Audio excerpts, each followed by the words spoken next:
channel. I am really trying to figure out what I want to do in this space on YouTube. I post a lot of little shorts, but I'm trying to figure out what my long form content is. And I work with a lot of individuals who are neurodiverse. I also myself am neurodiverse, and I have a lot of friends who are neurodiverse. And something that is really helpful to many of us, if not all of us, is body doubling. So I thought that maybe I would create a video where you can body double me doing some tasks. So I'll be like cleaning, prepping lunch, doing my laundry, and I'll just put some sound behind it so that you can hopefully do some of the tasks that you need to do throughout the day. And you can feel free to save this video and play it whenever you need a second person to just be there, so you feel like you are holding yourself accountable. So let's go do some tasks together.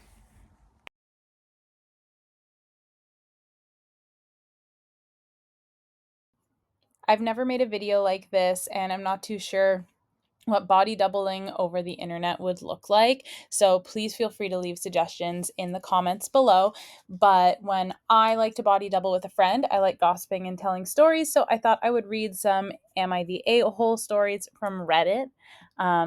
This first one is, Am I the a-hole for running away, quote unquote, because my parents were late to my graduation over a labubu? I thought it was relevant. Labubus, you know? Okay. I know this sounds so ridiculous and insane. I, 18 female, am adopted and was adopted as a baby. My parents thought they couldn't have kids, even tried IVF, so when my sister Princess, 10 female, was born, it was a miracle. Everything changed. Princess was spoiled and clearly the favorite. She never got in trouble, was always right, got whatever she wanted, and acted however she wanted. My parents didn't treat me badly though, but if I got one toy, Princess got five. It sucked. I was jealous and I got in trouble for it. Princess got worse around age 6 when she realized how much she could get away with. She broke my things, hurt others, stole, and hated when anyone else had attention. I became a target. Luckily, I had friends, school, and relatives for support, though, so it wasn't the worst. I did great in school and joined clubs and sports just to stay out of the house. During summer, I worked or interned just to avoid her. Oh my god, that sounds terrible. Now I have a car and a boyfriend since sophomore year. I stay with him a lot and his family loves me, so I'm barely home. Maybe 24 hours at most weekly. My parents didn't care and this was my normal, so I stopped caring too. Anyway, graduation was last month. One of the few things I asked my parents to come to. I was excited, they seemed excited, and some relatives came too. But Princess had to ruin it. See, her current obsession are these doll plush keychains called Labubus. Oh, we know them, girl. She collects them, and that specific day, she found this super rare one for sale in our city. Now, instead of contacting the seller and buying it the next day, my parents went to go get it and not only spent $350, my grad gift was $150, they showed up so late our caps were already being tossed. I was hurt. After graduation, I ignored them and went home with my boyfriend. I've basically moved in with him at this point since any time I went back home, I was to get my things and go back. My parents called, texted, apologized, even came over and begged me to forgive them. Worst part of it all, they think it's the money and sent me another $100. I refuse to talk to them.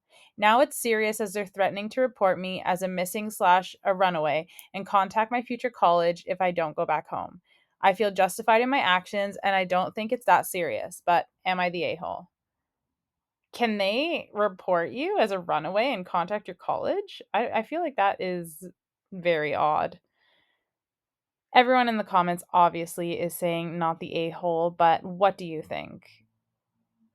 Some people are saying they would call the future college and explain that you're estranged from your parents, but I'm not actually really sure that college can do anything about it. I don't know. That's odd to me. Let's find another one. Okay, second story.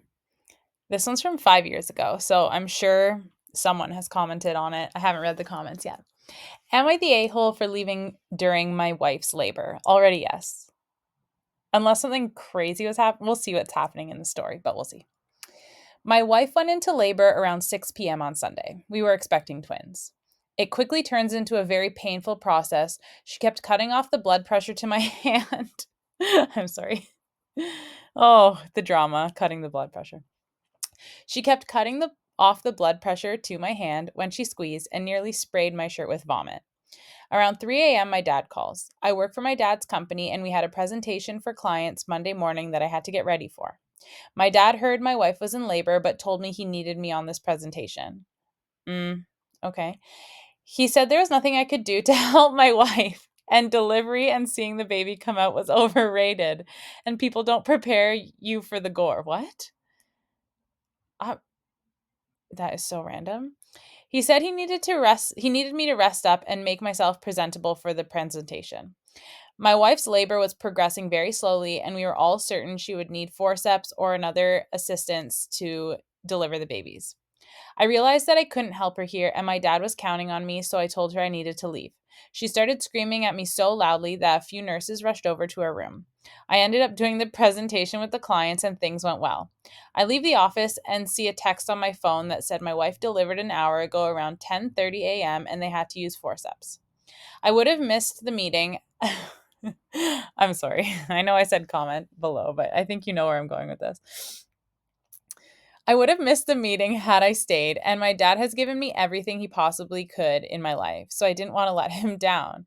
Am I the a-hole? I had responsibilities I had to take care of, and while my wife is still screaming at me, saying that she was alone when they destroyed her body was in quote unquotes, quotation marks. There you go. Like it's fake.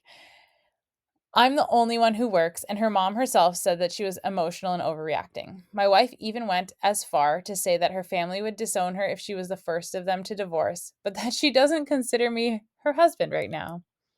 I don't think it matters if anyone thinks that you're not the a hole. I think your wife thinks that you are, and that's the only one that's important. I don't know. What do you guys think? These people are all agreeing with me. Definitely the a hole. You're the a hole. God, you may be the biggest a hole of the week. Your wife, the woman you vowed to stand by for the rest of your life, was having what could likely be the most traumatic experience of her life. And instead of supporting her, you left her because you figured helping your dad was more important. The second you get married, your nuclear family becomes your wife and any children you have. They should become your first priority, and you've managed to abandon them all at a time when your wife needed you and missed the birth of your children. You'd be lucky if you ever get to see those kids. You need a reality check. It's unfortunate your wife doesn't want to divorce you. Hopefully, she changes your mind.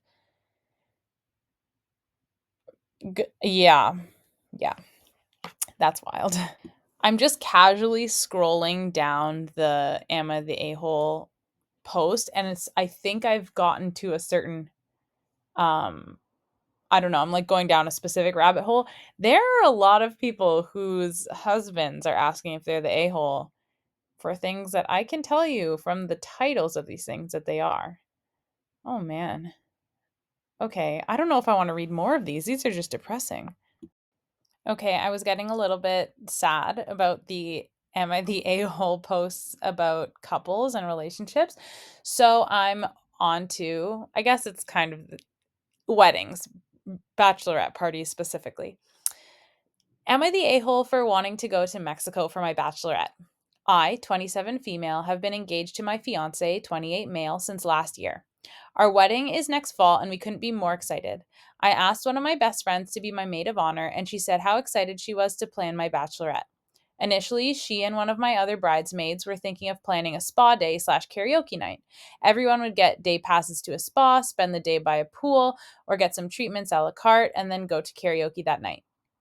I initially thought the idea was cute, especially because a lot of my friends don't make a ton of money, and this way everyone could participate. But planning the wedding ourselves is stressful, and when I'm stressed, I tend to defer to what other people want and put my own feelings aside to the point where I have frequent breakdowns and panic attacks. So, I got to talking with the other bridesmaid planning the bachelorette, and she really put things into perspective. She suggested we get one of those all-inclusive resort packages and really do it up. I was hesitant at first, of course, because like I said, most of my friends don't make a ton of money and neither do I. But my friend was so sweet and really asked me, "What do you want?" I mean, who could say they'd rather spend a couple hours at the spa than go on a whole trip to Mexico? Well, that's cute. Like, I don't know. I want a lot of things I can't afford. I was so ecstatic about this idea, but when I told my maid of honor, she looked at me like I had three heads. She mentioned everything I thought about in my anxiety, like my friends' financial situations, but I told her this is what I want. Besides, this party isn't for at least another year, so if we tell people now, they can start saving up. She told me she was shocked that I would even ask my friends to save up for a year for a party that's all about me and that I was being selfish, and to think about the possibility that many of my friends wouldn't even be able to go. I was honestly taken aback. Like, you have a whole year to save up $1,500. I can definitely scrape together $1,500 in a year, barring any unforeseen wedding expenses.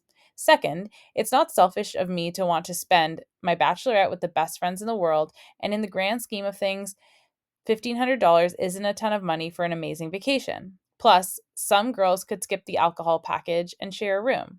That would bring down the cost a ton. She said she wasn't sure if she'd be able to save up for a whole year because she's been saving up for her big 30th birthday trip in the winter and she was planning on spending a lot of money on herself. And she calls me selfish. Oh dear. If she has all this money, I don't see why she can't just put $1,500 aside for an amazing trip with the girl who asked her to be her maid of honor.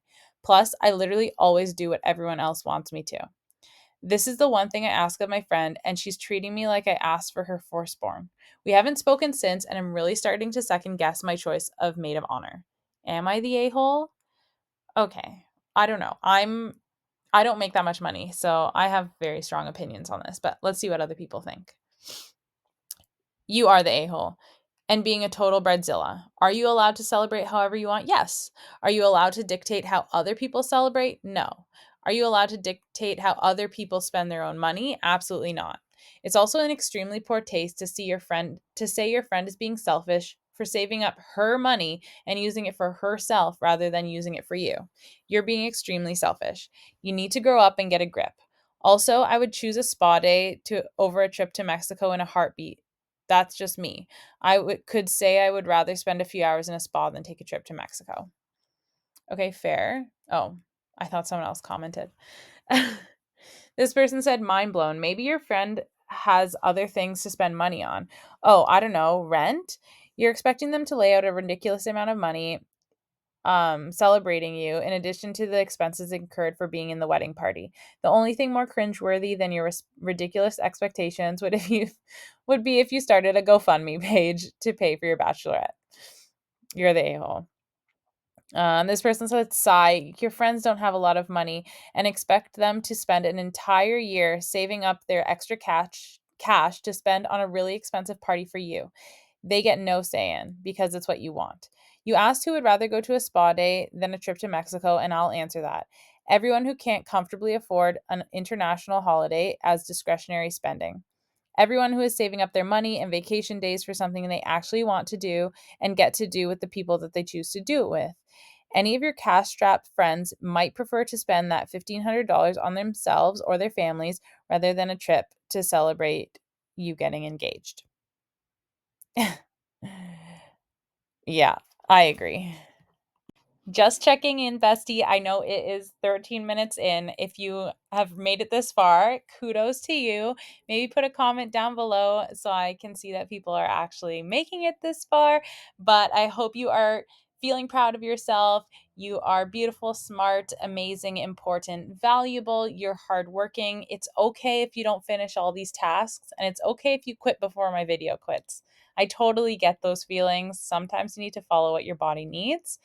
But stay tuned, continue following along. I know you can do this. And let's read a weird Am I the A-hole for throwing away my boyfriend's potentially illegal yogurt collection. I didn't even know what that sentence meant, so I had to click on it. But let's go. I'm a 29-year-old female. My boyfriend is a 30-year-old male. We've been living together for 2 years in a little studio in a very expensive, big US city. My boyfriend grew up rurally with a lot of space, enough to collect all kinds of things. He collected action figures and video games and all the normal kid stuff when he was young, but as he grew older, he became interested in more unusual things. As a teen, he had 8 guinea pigs of different types from different breeders. That's a lot. Since Tide Pods were released 7 years ago, he's saved one of every kind of Tide Pod. He's got a big box of international variety of electric insulators, those little ceramic hats that power lines wrap around on the power poles. He's not a hoarder. He's usually neat, just used to having lots of space for his bizarro collections. At his parents' ranch, he has two big rooms full of containers of weird and impressive things. He recently became interested in yogurt. He's always hated dairy products until about a year ago. He he just started drinking milk and sharing ice cream with me, but he's found a love for yogurts. So he now collects them, of course. What? Okay. The problem is that they're perishable. So until earlier today, our little 500 and oh my god, I hate where this is going. Yogurt makes me feel sick sometimes. Okay, it's okay. We can do this. So until earlier today, our little 550 square foot studio contained about 2,100 cups of yogurt. 2100, like in the thousands. It comes in tons of varieties, different types, flavors, textures, containers made by different companies in different countries. This is like crack to my boyfriend. So he tried to pretty much save a sample of everything he could find. What? Just go to the grocery store, bro. He filled our fridge, bought a new fridge. I'm sorry. He filled our fridge, bought a new fridge, and then another tiny bedside fridge. He said he didn't want to walk to the fridge at night, but it was obviously a ruse to get more yogurt space. These fridges all filled up with his yogurts, and if you keep them for long, they smell bad. Sometimes oh my god, I hate it. Sometimes the packaging breaks. So our apartment was smelling like rotten milk for the last 2 weeks, and my boyfriend's attitude was, "Oh, it's fine, and just deal with it for a little longer," until I pulled the plug and threw it all out this morning. I was looking at my groceries, which I had to put beside the fridge because there was no space and everything smelled like death, and I kind of snapped and threw it all away. My boyfriend is understandably upset. We've been arguing about whether I crossed a line by throwing away his stuff, and he's especially upset because he, of course, had rare yogurts that were hard to find. In particular, he had some Cuban and Iranian yogurts that you just can't get in the US. How did he get those, though? I know we have a trade sanction against Iran and Cuba, so I don't know if it's even legal for him to have them. How did he get them? I asked where he got his Iranian yogurt, but he kept insisting the Iranian yogurt is not the issue here, that the real issue is me throwing out his precious yogurts without his permission. Am I the a-hole? I am so confused. I'm going to read some of these comments, but regardless, I would have thrown it out way before that. I cannot. Ugh, disgusting. Not the a-hole. This isn't about yogurt at all, whether it came from Iran or the moon. From what you describe, your boyfriend does have hoarding tendencies. Filling a tiny apartment with several thousand yogurts to the point that you have to buy extra refrigerators and can't safely store your groceries is a big issue. It deprives you of the opportunity to have a safe and sanitary living environment. If it's a wonder you didn't clean out the fridge for your food sooner. Your boyfriend's lack of insight to the unfair situation he is putting you in makes him the a-hole here. Help him get the help he needs. Mental health professionals can help address hoarding tendencies and any additional underlying issues that might be at play. Good luck to you. Stress for her. Yeah. That's pretty rough. Cheesy boy? Especially since it's not like spoons or like I thought he was collecting empty yogurt containers. This is actually yogurt. Like I wonder what he was gonna do with it. This person said the same thing. I thought you meant empty yogurt cups. Okay. He was just planning to keep all the yogurt, which even in a fridge goes bad eventually. That is lost touch with reality, kind of hoarder territory. I would be concerned about someone's mental health if they prioritize keeping a ton of expired yogurt over having living space. Every single rod perfectly even and within a timely manner. I mean, you just get through that whole head in like 3 minutes. So you should really time yourself as you do it if you want to be perfect. I don't know. This person asked if they need legal advice. I'm pretty sure you don't need legal advice for that. That's just wild. Hopefully she's going to do just that. Check how the curls process. Okay, I found another one about a boyfriend and his collection. Hopefully this one's not yogurt or dairy-based at all. Okay, am I the a-hole for making my boyfriend get rid of his toy collection? So not dairy-based, hopefully. My boyfriend has always called himself a kid at heart. He collects toys from quite a few different series, wrestling, Teenage Mutant Ninja Turtles, X-Men, anime, etc. We're in our 20s. Girl, I collect stuffed It's really better animals. Not before like you apply the primer solution, you obsessively, put a but cotton I strip do like below my your stuffed hair animals. like this because it They aren't protects for your collecting eyes and your purposes. They're all skin out of the from the tricks box, that and he comes from the plays with perm them. solution. It is Whenever he super thinks I'm drippy, it asleep, is I can super hear him liquidy, mimicking and the you want to voices of the protect your characters or doing There's an excellent commentary, and I'll thermic peek in reaction the going on room in our and hair see right him now, actually so it playing is with them. actually creating That's its another own thing. heat It's a through small the apartment, chemical and he's got a reaction, whole and that's room going to just for help this them, and a process whole and get their dresser beautiful full curly of hair. parts and She's cards. still at Their guns and Washington. It's just weapons and patience day such are over in this there. dresser. Look at But they're him. confined to that room. None of them are anywhere else. When he comes home from work, it's one of the first things he does, play with the toys. We get packages from eBay or Amazon almost twice a week, but he still makes time for me. I thought it was cute and endearing at first, but we've got a baby on the way, and my friends are laughing at me. Sounds like you're dating a 12-year-old. What do you mean we're With the baby, finished? Why don't you have okay. parts in I your was gonna say, world what's wrong with going on? having a room And for I your, didn't your see you stuff? check any Like, that's sections before you rinse okay. off. The baby's gonna need space. We'll see. So, I mean, With the if she baby, did I want to right, use that then room she for something might like a process her nursery. hair I for like 20 politely minutes. asked She him checked how the he'd rod feel to see about if it was getting rid of them, curly. but he said Then no. she waited a little I said longer, something about and giving them to then charity, she but he said rinsed no this for again. like 5 I to brought 8 up that minutes it depending could on give the us a box lot you of extra use. money And if then we she sold applied the them, but he still neutralizer. denied it. And then she I rinsed it asked again about for the like baby, 5 to but he 8 said we'll minutes. just budget And it out now like we she always is do. here. How Where he'll we are spend seeing less that on the figures wings are but looking selling his a collection is out of the question. little I told him straight that and they could make stringy. some other kid, This is a one of the less most important fortunate parts as kid, well. Now happy. you must The teasing style from your my hair friends has curly continued. after doing They the all perm, keep which I telling know, him like, he why needs would to we grow even up. want to do that? But Word you got to have his to. father. According to my boyfriend, his father wouldn't let him buy anything like that after 12, but when he moved out, he could buy all the figures he wanted. I showed his dad pictures of the toy room and he was The shocked. smell. He got mad and said we're stopping that right now. That he wanted me to help him grow up. This morning, my boyfriend was sleeping in when his dad came over. He grabbed a big trash bag and started putting handfuls of the toys inside. When he was almost done, I told my boyfriend what was going on and that this was for his own good. He ran out and saw the room was empty and his dad with 2 trash bags leaving with them. He tried to take the bag and begging him to quit, but he didn't. His dad said it's time to grow up. He started crying and sat down. But he was yelling at us about how those are all his. Oh man. That's all he has, even though he had me. Dad agreed with me. You got your lady and a kid on the way. You don't need this shit. He was sobbing. His dad put them in the car and left. He said he's tossing them in the trash. I told my boyfriend I was sorry, but it had to be done. To think about the baby. But then he yelled at me about how he could throw stuff I collect away. He didn't actually throw stuff out. It was just a bluff. But it was actually all donated to the thrift store. What was this truly wrong of me? What? Okay, I don't know how you guys feel, but like, first of all, what he wants to do in his spare time, that's a him thing that they, it seems like they were working it out. But as soon as that dad came in and stole all his toys, like, nah. If my partner had that happen to them, I would not be on the dad's side. That's terrible. This person said, you're the a-hole.